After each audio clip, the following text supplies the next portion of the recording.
you tonight. Would you bless the words spoken? Would they be all for your glory, and would we respond rightly? Thank you for all that you do. Amen. You can have a seat.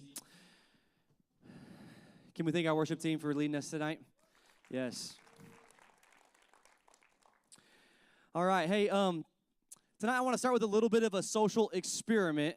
So I pray this doesn't flop. I just need you to participate quickly on this kind of initial startup, okay? So I have a question for you that I would love for you to just raise your hand if you know the answer, just in your own head, okay? So here's my question.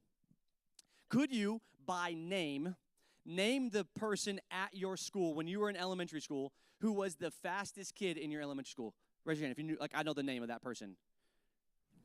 Okay, real quick. Okay, hey, I need like 3 names. Give me the name. Shout it out. Just shout out a name. Perfect.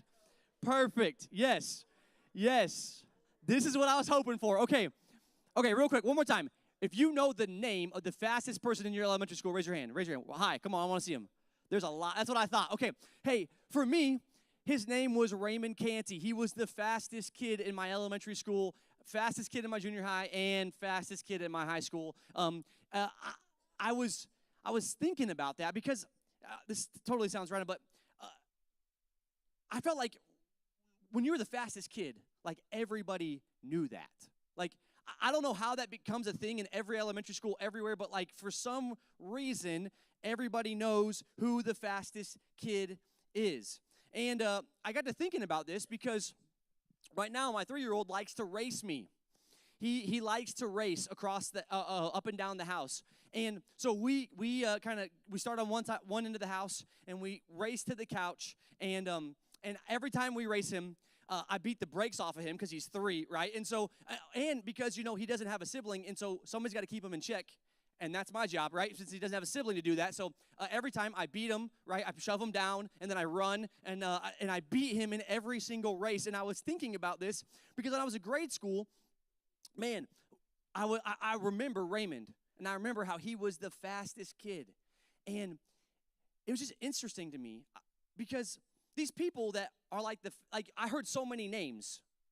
And it's because these people, like, they live in, like, renown. Like, they become famous for being the fastest kid in your elementary school. Like, right now, they could be, like, a horrible person. They could be broke, penniless, have a horrible job. But they can always hang their hat that they were the fastest kid in elementary school. You know what I'm talking about? Like, they could always, like, hang their hat, like, hey, I was the fastest kid in my elementary school. Like, that was a thing. And I don't know about you, but when we would race, we never, like, went to the track. Like, in elementary school, we didn't go to the track. We didn't have, like, stopwatches.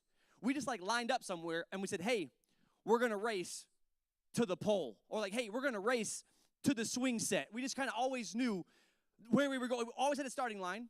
We never had, like, a track or time, but we always knew, hey, down there at the pole, at the swing set, at the end of the house, that's where the finish line is.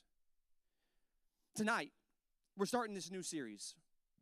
This new series that is one of the things that we're doing new this year, because we're having, like, a theme that's going to kind of mark and weave its way through the entirety of what we do this entire year at Cru. This theme is going to work through every other sermon series that we work through the entire school year. This thing matters. We feel strongly about this, and we believe in what this vision is. We believe so strongly in this that we designed this shirt. This shirt is centered around the theme. The front says rejoice in the one. And on the back, it says that at the bottom of the shirt, you'll see a bunch of smiley face, but at the bottom of the shirt, it says that there's more joy in heaven over one who changes their heart in life than over 99 good people who don't need to change. See, this is the race that I think that we're called to run this year. This is the race. So tonight, I'm hoping to help us have a better understanding of what this looks like. And like in elementary school, you don't race without knowing where you're going, right? You start the race, but before you start, you always know where you're headed. And so tonight, my hope is that we start to see the finish line. Hey, this is where we're going. This is where we're committed to pursuing. And I believe that God has led us to this place and is asking us as a group to believe in and pursue together this vision. So my hope is that we run this race well, And I want us to start out by knowing what our purpose is, what our plan is, and the goal that we're racing towards. So, this whole vision, the next 3 weeks, we're going to be in Luke chapter 15. So if you've never read Luke chapter 15, I want you to read it this week. In this chapter, we're going to talk about these 3 things, but I'm going to outline them just real quick. There's a section in Luke 15 that talks about, first, a lost sheep. We're going to talk about this tonight. Secondly, it talks about a woman who lost a coin. And then the third story is about a father who lost his son. And so we're going to break these 3 things down. But I want us to know that, hey, Jesus cares about this lost one, the lost sheep, the lost coin, the lost son. Jesus cares about the lost. Jesus cares about the one who is far off, who does not know him yet, who feels too far gone, the one who may think right now that they will never find him. That is who Jesus goes after. So we're going to start in Luke chapter 15, verses 3 through 7. It's going to be on the screen. You can read with me as I read. It says this. Then Jesus told them this parable, the disciples. Suppose one of you has 100 sheep and loses one of them. Doesn't he leave the 99 in the open country and go after the lost sheep until he finds it? And when he finds it, he joyfully puts it on his shoulders and goes home. Then he calls to his friends and his neighbors. He calls them together and says, "Rejoice with me, I have found my lost sheep."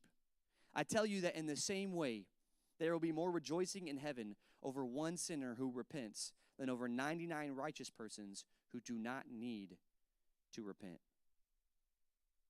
Now, if you're like me, and I started to read and engage with this passage, one of the first things that I noticed in this passage is that the owner of these sheep, likely a shepherd, he immediately leaves the 99 to go after the one once he realizes that there's one missing. There is no deliberation.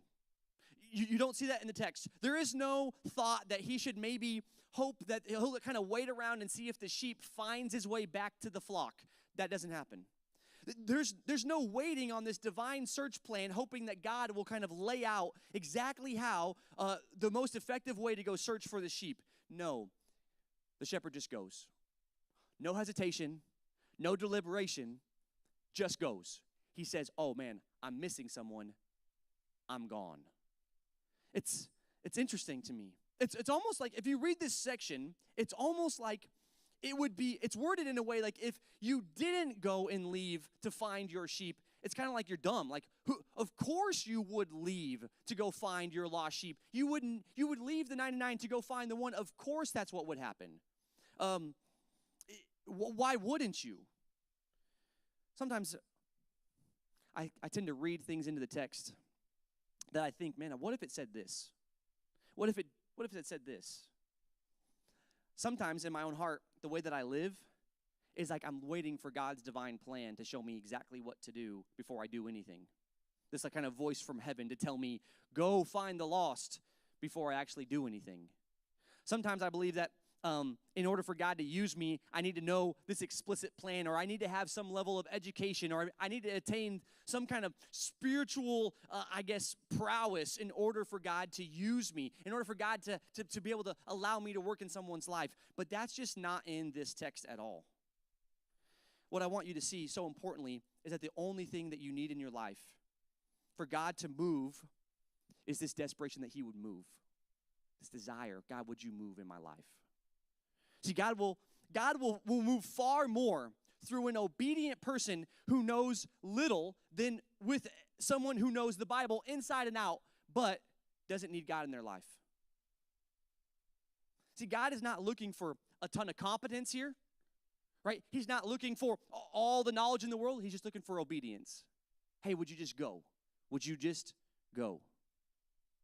See, God doesn't always use the most gifted or eloquent people to bring about his purposes. What he needs are people on mission.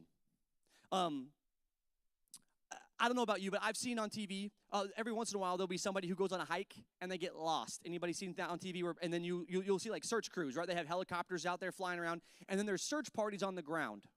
I don't know if you've seen that before. But did you know that a lot of those search parties are not people who are experts and have been expertly trained in finding lost people. You know who they are? People like you and me. But you know what helps them? They have a change in perspective. They're going into the woods not to have like some grand old time. They're going into the woods with a mission to say, hey, I'm going to go into the forest here, and I got eyes looking for the lost. I got eyes, and I'm missionally focused on achieving this goal, which is finding this lost person. They're not going in there for a stroll, but I also am reminded that they're not expert finders. They're just regular people that are from the city or from the county or from the town of the lost person, and they want to help find their friend. They're not expert survival guides, but their eyes have changed. I think sometimes when God calls us to do something, it's not that we have to be expertly trained or we need some kind of level of intelligence or we need spiritual prowess. I think we just need a change in perspective for us to start saying, hey, I start to see things differently. I kind of think about it like when you buy a new car. I know you've probably heard this before, right? You think, man, I like this car. I don't see it anywhere. And then you buy the car, and guess what? You see the car everywhere, right? When I first got my 2018 Honda Accord, I'm like, man, this is a sweet car. I love this car. I don't see it anywhere. I bought this red Honda Accord. I see red Honda Accords like 10 times a day because I have eyes to see it now. Where before I didn't. I don't know what car you drive, but here's the thing. If you drive like, I don't know, Buick LeSabre, I don't see those around because I don't have one. I don't have eyes to see it, right? I don't know what you drive. Toyota Camry, I don't see those everywhere because I don't have eyes to see it. But guess what I see every time? Red Honda Accord. Every time. I see it every time. Hey, sometimes God's saying, hey, I don't need you to be perfect. I don't need you to have all the intelligence. I don't need you to be perfectly equipped. I'll equip you. All I need you to do is join me in mission. Join me in the search party. Let's get going. Jesus calls us to this thing. He calls us to leave our place of comfort, a call to leave the crowd, and not a call to reach the masses, a call to just have our eyes focused on looking for the one who is lost, and to trust that if each one reaches their one, the whole world can be changed. Let me explain a little bit more. See, what I'm saying is that this year, we're trying to pursue this one. And you might be asking, well, who is the one? Is the one like God, like we're trying to pursue God, or is the one the person who's far away from God, who doesn't know God yet? Who are we looking at? Who is the one? I would say this.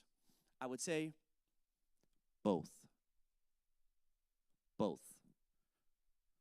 Obviously, I believe, first of all, it's God. I think that God is the one that we're focusing on here at Cru. Man, we are worshiping this God. We love Jesus. We worship him. We praise him. We honor him. We adore him. We believe that he is the Lord of our life, not just the consultant of our life. We surrender all things to him. But here's the kicker. God said this. God says that if we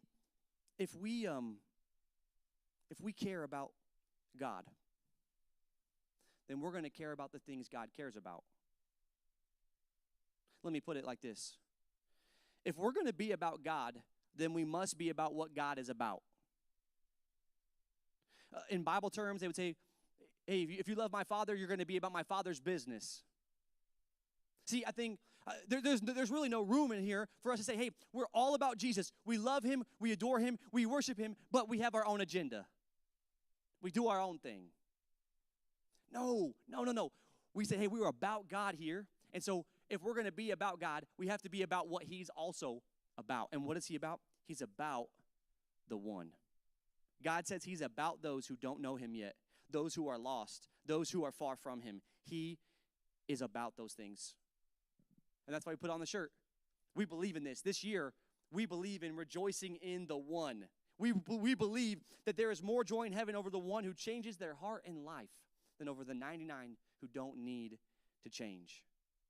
So, if we are going to be about God and we're going to be about what God's about, then we can't decide that we don't like certain things, kind of picking and choosing what we're going to follow. I think some people are like, man, I don't really like talking to new people. I'm not really good at that, so maybe this isn't for me. That's just not a thing. That's not. Sometimes we want to be about the things that we like about God that kind of give us the warm and fuzzies, but we never actually get on board with his mission. And so my ask tonight, my challenge to us tonight is to say, hey, this year, let's get on board with the mission of God to reach the one. To go and pursue God's mission. Not just to pray about it, but to be about it. Right? To be about the one. John 14 says this. Jesus replied, anyone who loves me will obey my teaching. My Father will love them, and we will come to them and make our home with them. But anyone who does not love me will not obey my teachings. If we're going to be about God, we're going to be about the things God is about. See, the way that we worship God and glorify God is about being about his mission and work in the world. God is about seeking those who are far from him and inviting him into relationship. And so I want us to be about this. I want us to be so enthralled with Jesus, so enthralled with who God is that we can't help but be about his thing. Almost like, hey, back in Luke 15, of course he would go find the one. Of course he would leave the 99. I want it to be like that here, where inside the crew, we're like, of course we're going to be about God's mission. Like, that's what we're all about here, even when it's uncomfortable. You see, this shepherd, he left what he knew. He left the comfort of the crowd. He left the safety of the field, and he went to the unknown, searching for the lost. He didn't even know exactly where he was going or who exactly he was the areas that he was seeking, but he went. And because we do that, God is honored. God is blessed. We do this because at one time we were that lost sheep. We pursue God's mission, and we reach the lost because, man, we want to share what God has done in our life. We want to share about God's transformation. We want to share about what God's goodness has done in our life. Kind of like what Evan talked about with small groups, man. We want to share the goodness of God with other people. That's why we go. Man, God cares about these things. We've got to pursue these things. Man, we do this because God has done so much for us. We were lost, but now we're found. What I found in my own Christian life is that there are times where I want to do the Christian thing. I want to kind of be about God, but I also want to do what I want to do. I don't want to get out of my comfort zone. What ends up happening is I end up giving God things that he hasn't asked for. Anybody in here ever had a bad gift giver? Raise your hand if you had it. Like, this person gives bad gifts. Anybody? Who's received a horrible gift in their life? It's like, oh, this was a terrible trash gift. Why'd you get me this? Yeah. Let me tell you this quick story. When I first started dating my wife, I went to her hometown over Christmas, our first year of dating, and I spent some time with her family. And they had like a family Christmas, and at this family Christmas, Ashley's grandparents were there, Grandma and Grandpa Harris. And so Grandma Harris, she loves to give gifts. She loves to give gifts. So let me tell you, like, Grandma Harris will give us a gift anytime there's an opportunity. Christmas, Thanksgiving, Easter, birthdays, St. Patrick's Day, Good Friday. Like, it doesn't matter. If there's a, girlfriend, boyfriend day on Facebook, she's giving us a gift. Like, she loves to give us gifts. Now, first Christmas, I'm just happy to be here, right? I'm with my girlfriend. It's the first time meeting her family. We're at Christmas dinner. Like, this is awesome. And Grandma starts to deliver gifts around the table to people, right? And she gives Ashley a bunch of gifts, and then she got me a gift. And I'm like, whoa, I've not been dating Ashley that long. It's very kind of her grandma to get me something. This is awesome. So Ashley starts opening up her gifts, and they're legit. I'm like, wow, she got like all this nice stuff. She's getting like perfume and clothes and all this stuff. I'm like, this is legit. And I didn't think I was going to get into that stuff because, I'm just a brand new boyfriend, not a big deal. But I got one gift, and I was like, okay, all right. There's hope for this gift. Like, hey, Ash got hooked up. Like, this is legit. I'm about to get something awesome. So, okay, so we're in this circle, right? You know how Christmas dinner is, right? You're at the circle. And so I take this bag, and I pull the tissue paper off, and then I reach in the bag, and I pull out this.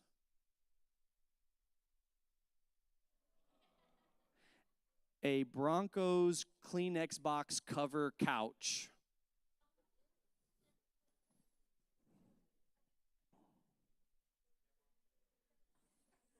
You know, I tried the best that I knew how to like hide the horror on my face, but like grandma picked up on it and she asked me, Josh, do you not like it? And like, what am I supposed to do? I'm like, I love it, Grandma. Like, what am I supposed to do there, bro? Like, what am I supposed to do? But it is horrible. And here's the thing. I have now endured 12 years of horrible gifts. I'll tell you this. I have yet to receive a gift from Grandma Harris that if it has the tags on it, I have not taken back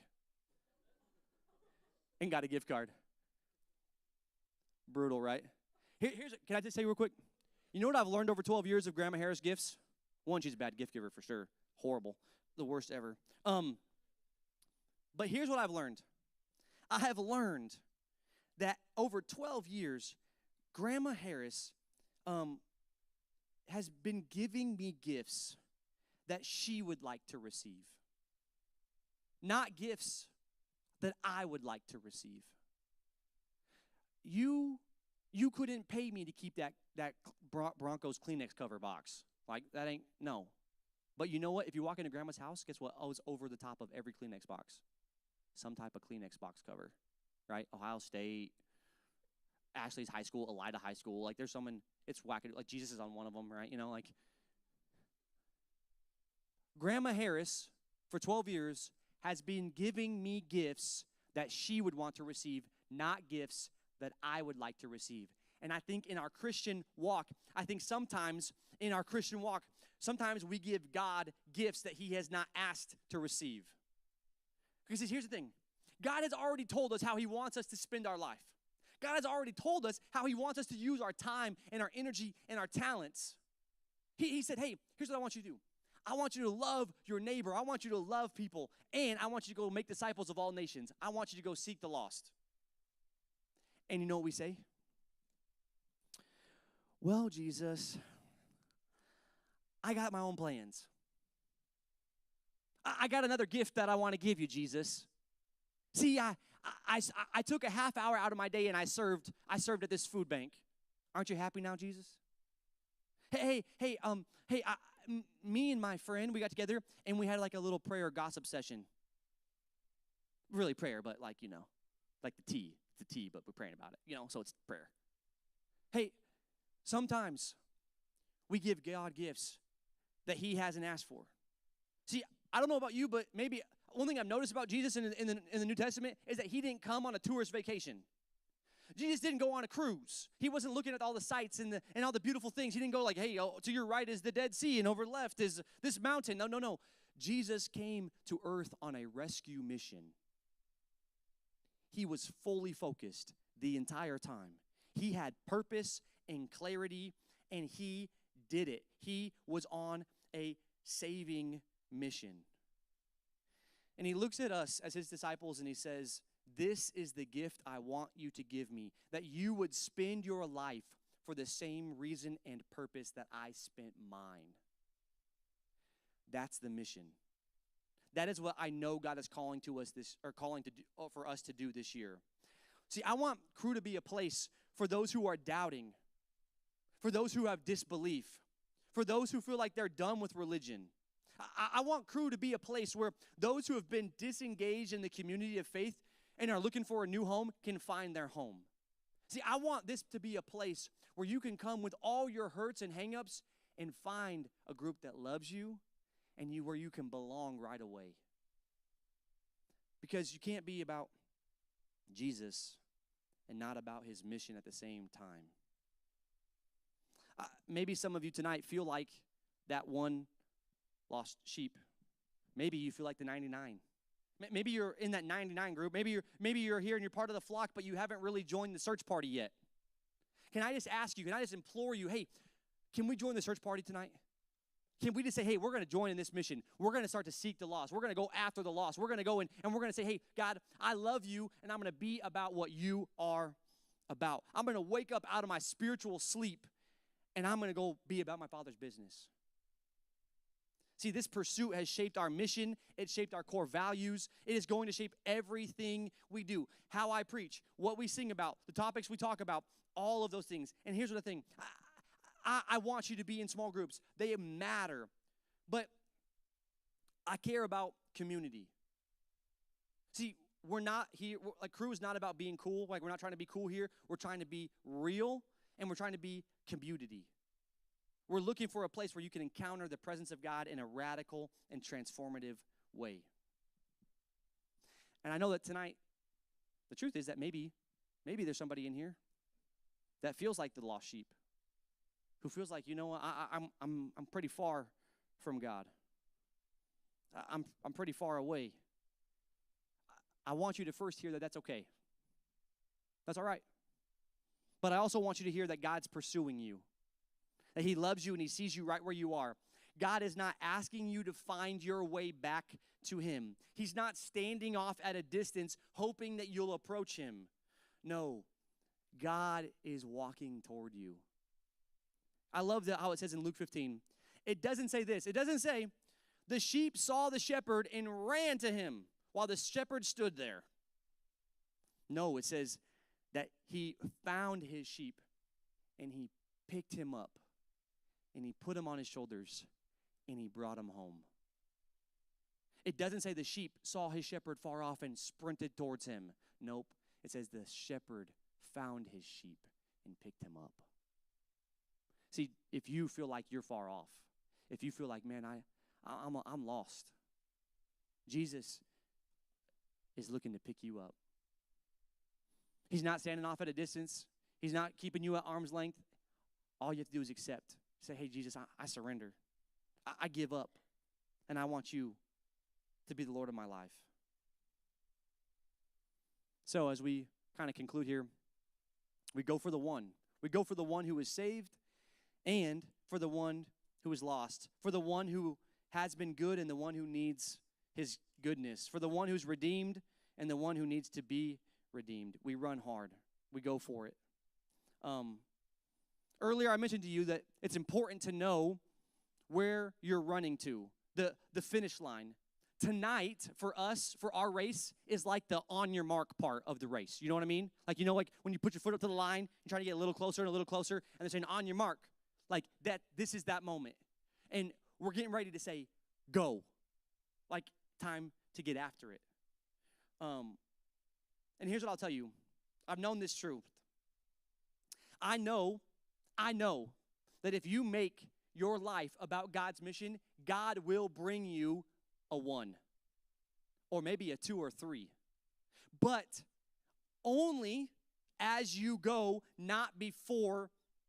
You have to move. You have to take a step. You have to step out in faith. You have to step out of your comfort zone, out of your own strength and into his strength. Tonight, you might feel stuck. You might feel stuck in life. You might feel stuck spiritually. You might just feel stagnant. What I know about stagnant things is that they decay. Stagnant water has bacteria in it. It's not good, right? If your body is stagnant, you don't move, your muscles atrophy. They decay. They go bad on you. Stagnant people who don't move decay. And I believe that it is in motion that God brings into your life what you need. When you get up and join him in his mission, God brings the things into your life that you need. So, I want to conclude with this. As a kid, I used to play this game called Hot and Cold. You ever played it? You hide something in a room, and then another person comes in, and as they get closer, you say hot, hot, you're getting warmer, getting warmer, getting warmer. And then as they move away, you're saying you're getting colder, you're getting colder. Can I just tell you, can I just be really honest with you for just really, really honest with you? For a long time in my own life, I felt like I was playing hot and cold with God's will. I was like, where is God's will? What am I supposed to be doing? So I'd go over here, and I'd be like, I feel like I'm getting warmer. I feel like I'm getting warmer. And I'd step, and I'm like, oh, I'm ice cold again. Oh, okay, I'm getting warmer to God's. I'm getting closer to God's will. I'm getting closer to God. I felt like God's moving this way, but I'm getting warmer. Oh, but now I'm cold again. Can I just tell you this? in all those moments where I was trying to find God's will, where I was earnestly seeking the will of God, and I was praying that God would teach me and lead me, there were moments I felt warm and moments that I felt cold. But I will tell you this, I at times felt like I was wandering aimless. But what I've seen to be true is that God has been faithful all those times. And every time where I felt like I was wandering, God was actually moving me closer to the place he wanted me to be. He was moving me closer to that place. And there was times where I felt cold, where I felt hurt, where I felt pain, and I want you to know that God wasted none of it, and he wastes none of it in your own life.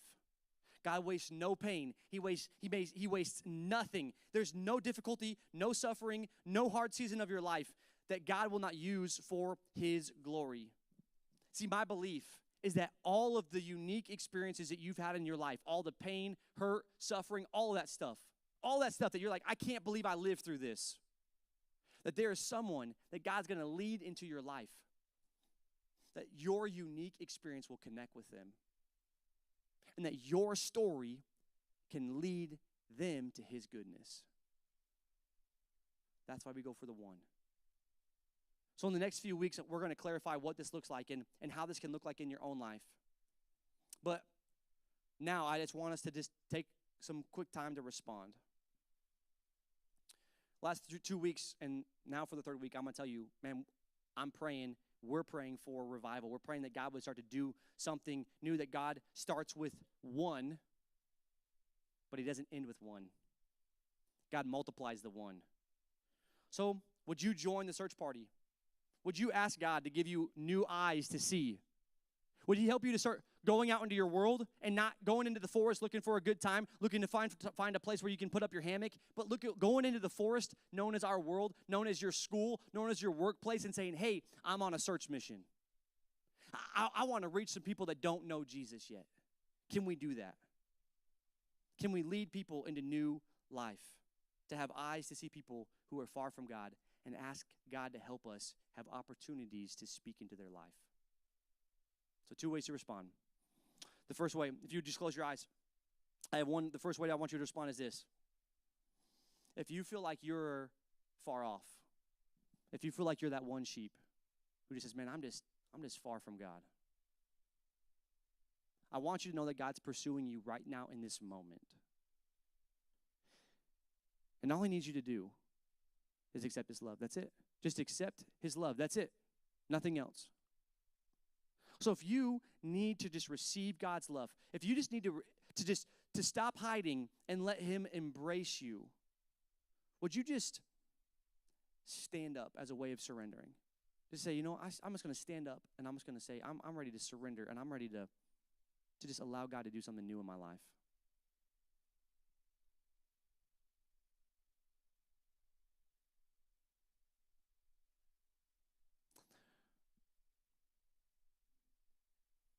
God sees you right where you are. He loves you. And he pursues you in this moment. And the second way I want us to respond is this. I'm going to pray for us, and then I would love for you to take a couple people next to you.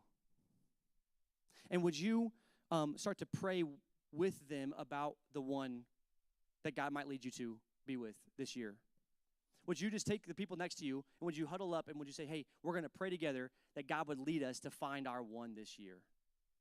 We're going to be praying about this every week. But tonight, I want to start us off by praying together. So the band's going to play a response song, but during this response song, I would love for you to just pray together with the people next to you for the one. I'm going to pray for us, and then we'll respond. Is that okay? Dear God, we just thank you for this time together. We thank you for your love. God, I pray that you would just help us to live on mission for you, that you would help us to be about your business. God, we want to pursue the things that you say matter. We want to spend our life pursuing the things that have eternal value. And it's easy to be distracted by the things of this world. It's easy to be distracted by all these other things. And so, God, I ask that you help us to get really laser focused this year in pursuing the one. God, you are good to us, and we want to just join the search party tonight. We love you. In Jesus' name I pray. Amen. Hey, feel free to group up together and start praying together for the one.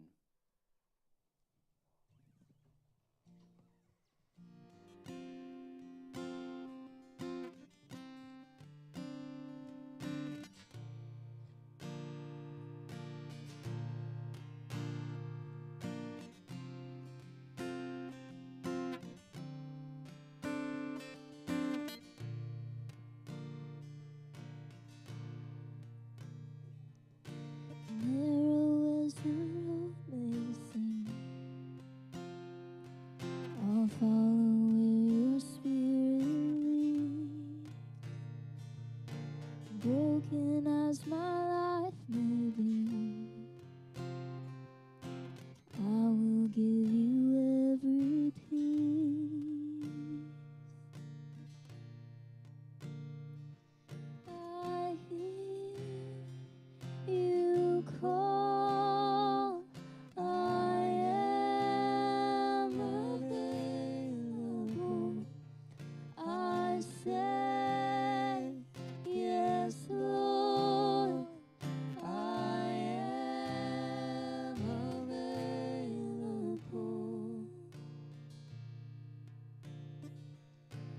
Here I am with open hands, counting on your grace again. Less of me and more of you. I just wanna see you move.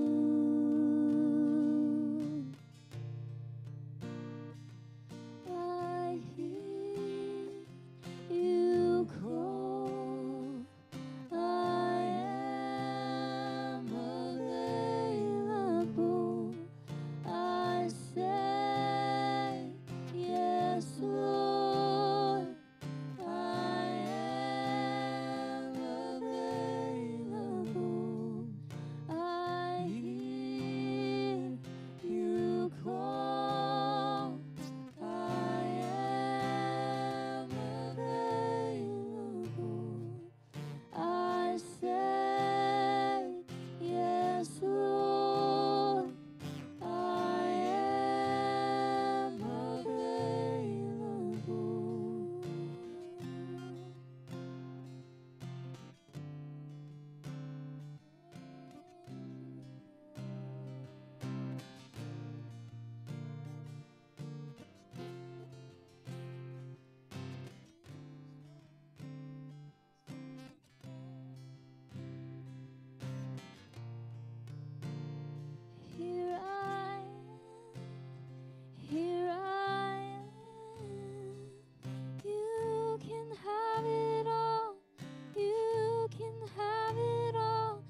right, there we go. Yep.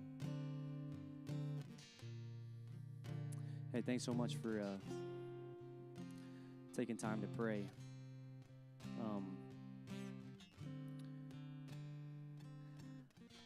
I just want you to know how grateful I am, and all of us really here at Cru are, that you would be willing to journey with us this year to pursue God's heart, to pursue God's mission together. Most of you are at a campus where there are a lot of people who don't know Jesus yet. We have a lot of people that have yet to know the goodness of God. So there's a lot of opportunity for us to be on the lookout for opportunities to reach people with the good news of Jesus. I believe that God will use you this year to share the gospel with somebody, to reach somebody who's never known Jesus yet. My hope is that you'll love them well, that you'll care for them well, that you'll show them the love of Jesus, and then you'll invite them into biblical community that helps them walk with Jesus on a daily and weekly basis. So tonight we're gonna transition to small groups. This is our first week transitioning to small groups. And here's how it's gonna look. Our small group leaders are gonna be in the back, and they're gonna have their names, and then underneath they're gonna have their grade level. So we got some freshman, sophomores groups. We got some sophomore, junior groups, some junior, senior groups. And so we want you to go back there. You'll team up with some of the leaders, and then about 5 minutes, we'll actually transition to our own separate room. So everybody will go to a different room, so you have your own private space to have small group. There's also a group that if you're not in school yet, or you're out of school, or you're just working and you're not going to MNU, there's kind of a young adult, young professionals group that you can join. Ben and Courtney are the leaders for that, and so they want you to be a part of that. So there's a group for you as well. But I just want you to know that we believe in small groups, and we want you to do this. And so let me tell you how I envision this going.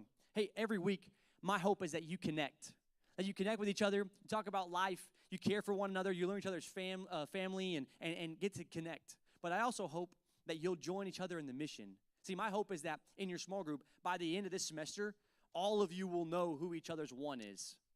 And you could be praying for that person. Or you could be praying for the person who doesn't have one yet and say, hey, we're gonna join together and collectively pray that God would lead this person to find their one. Because I think you can care for all your ones as a group really well. And so that'd be my hope, is that you would share and pray and encourage each other each week together as a group, but also for the people that you're trying to reach. But here's what I really hope. Can you just hear me real quick? Can you just lean into me real fast? It is really easy to be friendly. Friendship is harder. Can I just tell you this? We want Cru to be a friendly place. But what we want to be about is friendship. See, my hope is that if you would join a small group, we would move from friendly to friendship to family. That's my hope. Our mission statement, to see a generation transformed by the Spirit of God and biblical community. Hey, we love you. We see you and we care for you. And we're going to do our very best to care for you well. But I will let you know, there's a decent amount of y'all, and one of me. We need community. We need friendship. And so, hey, there's a lot of friendly people, but there's not a lot of people who offer friendship. And so tonight, we extend friendship to you. Join a group, be a part of community, find some biblical friendship, and live in it together.